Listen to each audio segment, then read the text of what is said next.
দুইটা কাপড় হচ্ছে দাদা এই ডিজাইনটা হবে, এবং জেনারেশন যেগুলো আছে এরা মানে ডিজাইন চাচ্ছে ওই ডিজাইনটা নাই, অনলাইনে হচ্ছে, অনলাইনে থেকে বুক করে নিচ্ছে, আমরা মার খাচ্ছি।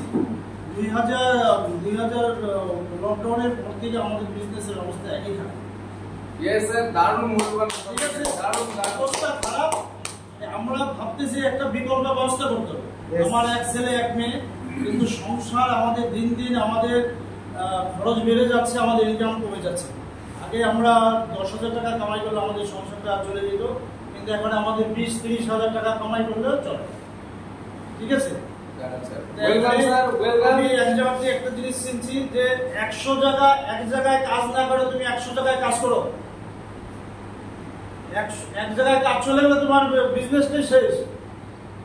100 জায়গায় কাজ করলে একটা জায়গায় শেষ হলে 90 জায়গায় যদি কাজটা থাকে তোমার 99 টাকা থাকবে। কাজটা বন্ধ হবে। ঠিক আছে, নেটওয়ার্ক প্ল্যাটফর্ম এরকম একটা স্ট্রং প্ল্যাটফর্ম, তুমি এখান থেকে জিরো থেকে হিরো হতে পারো, তোমার ছেলে মেয়েকে বিদেশ করাইতে পারো। ঠিক আছে, এই মনোভাব নিয়ে স্যার আমি এই জায়গায় আসছি আজকে। ঠিক আছে, মনে অনেক সাহস নিয়ে আসছি। ঠিক আছে, আর আমাদের মৃন্ময় স্যার, আমি মিটিং এ গেছিলাম, প্ল্যান মন্ডল ছাড়া ছিল, সোমেন স্যার আমাকে ইনভাইট করছিল, ওনার ইউটিউব দেখে আমি ঠিক আছে, মৃন্ময় সোমেন স্যারকে আমি ফোন করছি, স্যার এই ব্যাপার, স্যার বলতেছে আপনি ধূপগুড়ি আসুন, আপনার সাথে আমি খুব দেখা করবো।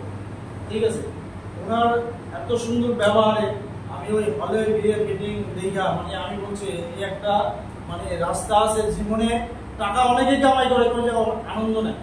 একটা বিজনেসম্যান দেখেন সারাদিন দিন রাত কাজ করে, কোনো এটার মানে ই নেই, সকালে আসে রাতে এসে বাড়ি চলে যায়, কিন্তু এনজয় নেই। এই কাজে টাকা আছে, এনজয় আছে, দুনিয়ার সাথে মানুষের সাথে একটা লিঙ্ক হয়। এই যে আমি এত লোক চিন্তা ভাবনা জানতাম না, আপনার সাথে একটা পরিচয় হইল। ঠিক আছে, এই মনোভাব নিয়ে স্যার আমি দেখছি যে আমি বহু প্ল্যান মন্ডল স্যারের অনেক ভিডিও দেখছি, ভিডিও দেখতে দেখতে মনের মধ্যে একটা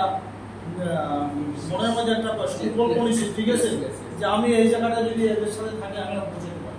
यस सर, जो दिखता है वही दिखता है, उसी का दिखता है जो बार बार बोलता है। So thank you sir. Sir अपना परिचय।